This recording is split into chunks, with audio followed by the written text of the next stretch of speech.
est absente. Elle a donné procuration à Catherine Pérez, Francis Antigosaella, Audrey Tardieu est présente, Stéphanie Martel est là, Catherine Pérez est là, Vincent Garouste est présent, Thérèse Combat est là, Anne-Marie Abadi est présente, Michel Renaud est là, François Contant est là avec un joli chapeau, Sandrine Marfond est là, Nathalie Marty est présente, Hervé Carrière est absent, a donné procuration à Vincent Garouste, Sabine Solar est présente, Nathalie Mailly est présente, Lionel Périou pour l'instant, je ne sais pas, Lionel Mijoul a donné une procuration à Michel Renou, Christophe Perron, je ne sais pas s'il arrive, Vincent Bousset est présent, Robert Morandin est présent, Nicole Collier est là pour le moment, mais elle a donné une procuration plus tôt, Michel Golton est présent, Thierry Richard est là, Monique Légué est là, Caroline Deson est présent et Alain Marmosin est présent.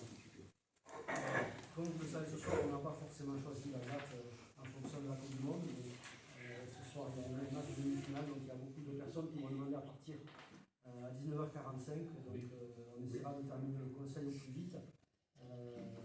Donc déjà, je vous propose de commencer par l'approbation du PV de séance du 9 novembre.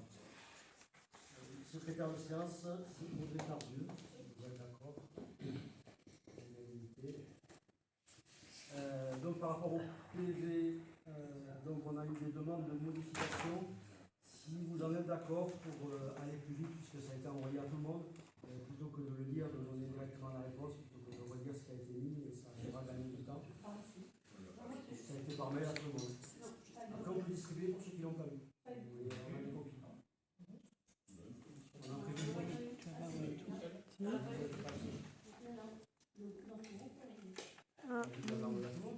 Normalement, oui. Moi, je pensais qu'on avait mis tout le conseil. Moi, il y a tout le monde.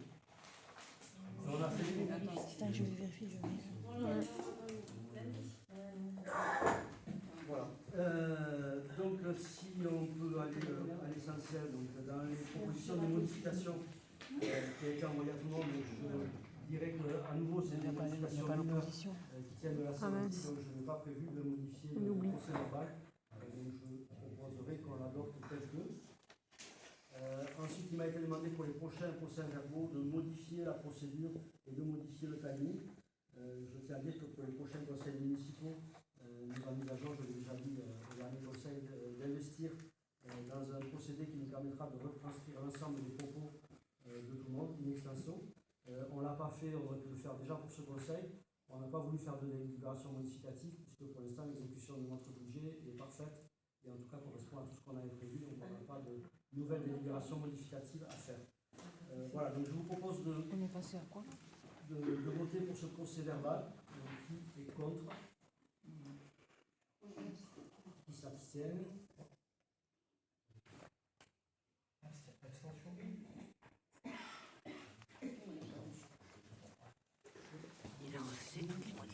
Oui. Suivant. Les descends. Alors, sur la délibération sur la voie. Donc, comme chaque année, il propose au conseil municipal d'approuver la convention de mise à disposition des services de la commune de Pays-Justaré au bénéfice du numéro pour l'exercice de la compétence voirie du 1er janvier au 31 décembre 2027. Il s'agit du renouvellement de la convention habituelle qui permet aux agents municipaux d'intervenir pour de petits travaux d'entretien de voirie dans le cadre de la compétence voirie exercée par le numéro pour la commune.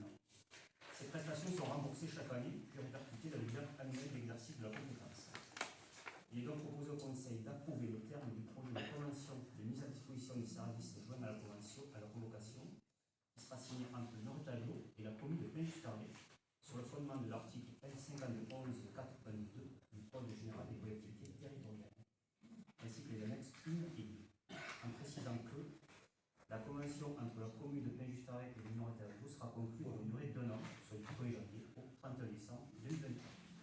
D'approuver une condition financière fixée dans les articles 5 et 6 de ce projet de convention qui prévoit le remboursement par la communauté d'agglomération à la commune de Pays-Justaré des dépenses d'entretien, du matériel et des services mis à disposition, et en précisant que les crédits sont inscrits au budget communal, et de prendre acte qu'un dispositif de suivi de l'application de ces conventions sera mis en place conformément à l'article 12 du projet de convention. Et enfin, d'autoriser le maire ou à défaut son représentant à signer la convention à le numéro tableau et toute pièce se reportant à l'exécution l'exécution de la présente délibération. Et je vous propose de voter. Qui est contre? S'abstient. Merci. Donc le point 2, la gestion de l'espace Prince et Jeune, la convention tripartite. Donc la convention n'est pas prête, donc on retirera cette délibération du Conseil. L'espace Prince et Jeune, on compte travailler sur cette convention. Donc on passe au point 3 sur la M57, sans aller plus dans le détail parce que c'est très long. Oui, je fais un résumé. Destiné à être généralisé, la M57 deviendra le référentiel de droit commun de toutes les collectivités locales d'ici au 1er janvier 2024. Le règlement budgétaire et financier a été joint à la convocation. Compte tenu du contexte réglementaire, il est proposé d'adopter la mise en place de la nomenclature budgétaire et comptable et l'application de M57 pour le budget principal à compter du 1er janvier 2023. Point positif, car la commune anticipe le passage à la M57 afin de permettre une meilleure transition et favoriser les échanges avec la trésorerie. Une minorité de communes ont souhaité basculer à la M57 dès le 1er janvier 2023. La commune de Plain-Juscarré a choisi de le faire dans un souci de transparence et d'efficacité.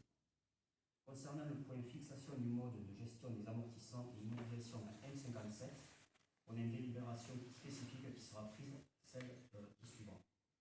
Concernant le point apurement du code 1069, on en a parlé en 2022, la commune a apuré le code par plusieurs délibérations en 2022. Concernant le point application de la fongibilité des crédits, la M57 permet de disposer de plus de souplesse budgétaire puisqu'elle autorise le conseil municipal à déléguer au maire la possibilité de procéder à des mouvements de crédit de chapitre à chapitre à l'exclusion des crédits relatifs aux dépenses de personnel. Et cela dans la limite de 7,5% du montant des dépenses réelles de chacune des sections, selon l'article L5217 d'ici du CGCT. Dans ce cas, le maire informe l'Assemblée délibérante de ces mouvements de crédit lors de sa prochaine séance. Concernant le point création d'un règlement budgétaire et financier, lors du passage de M57, un règlement budgétaire et financier listant les procédures comptables et financières doit être mis en place. C'est celui qui a été joint à la convocation. Il est donc proposé au conseil municipal d'adopter la mise en place de la nomenclature budgétaire et comptable de la M57 pour le budget principal de la ville de Plain-Juscarré dès le 1er janvier 2023. De conserver un vote par nature et par chapitre globalisé à compter du 1er janvier 2023.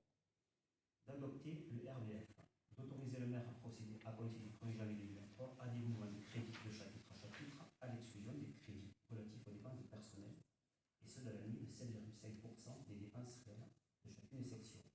Et enfin, d'autoriser le maire ou son représentant délégué à signer tout document permettant l'application de la présente délibération. Donc, il y avait des de voter. Ouais. Je lis les questions. Ah oui, il y avait Alors, plein. je réponds à la question. Très rapidement, disant que de toute façon c'est obligatoire.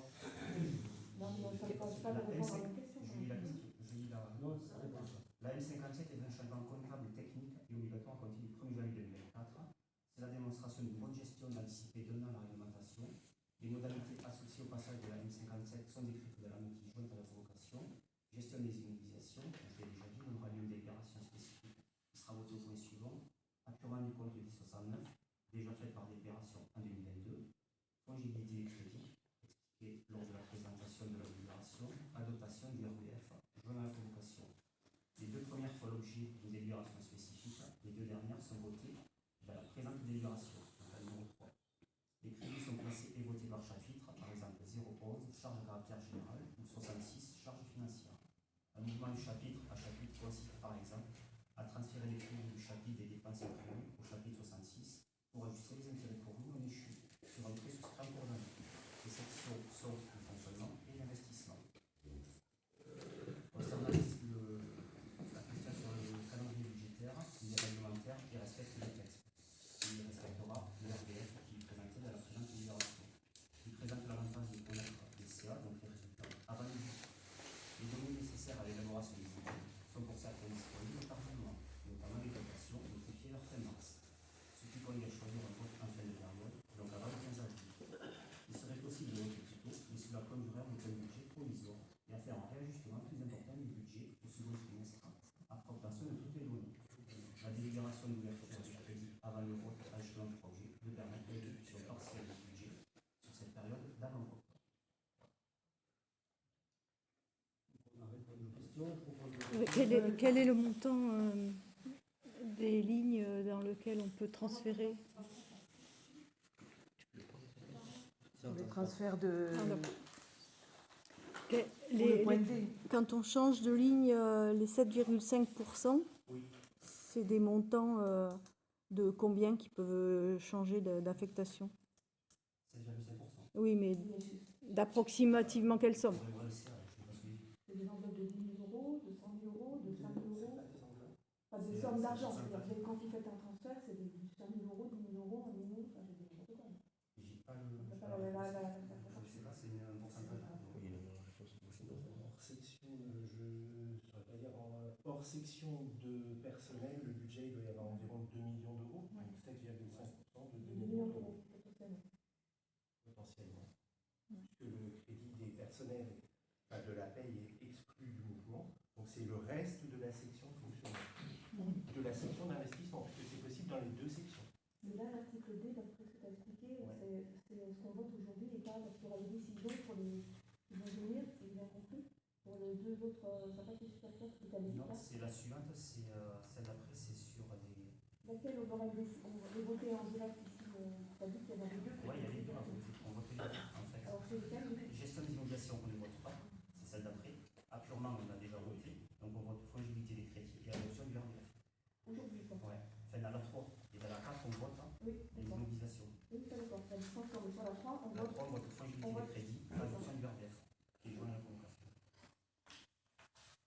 Nous, on aurait aimé qu'il y ait un plafond monétaire, ça fait les 7,5%. Plafonné. Ouais, Ah, ça, après le ça, 7,5, il est dans le décret, donc on a pris le 7,5% qui. Non, c'est un max dans le décret. Oui, c'est un max. Ouais. Oui, donc on est obligé de prendre ça. Après, c'est difficile, enfin, c'est un max parce que sur les communes, il y a des budgets plus ou moins importants, mais quel est l'intérêt de lui mettre 10 000 euros? Non, c'est de se dire qu'on a quand même un plafond, parce que quand on revient à 2 millions d'euros, c'est 7,5%, ça peut faire des fortes sommes, voire des petites. On est d'accord que sur des petites sommes, effectivement, le transfert, ça paraît logique. On va procéder au vote, parce que c'est pas forcément. On a pris le décret, donc je pense qu'on respecte la loi. Non, c'est un choix de déléguer au maire. On a fait ce choix. Voilà. Donc, Philippe, je tiens à ce que ça soit noté. Philippe, c'est un choix de faire ce délégué. C'est un choix possible dans la loi. Je vous propose. Qui s'abstient?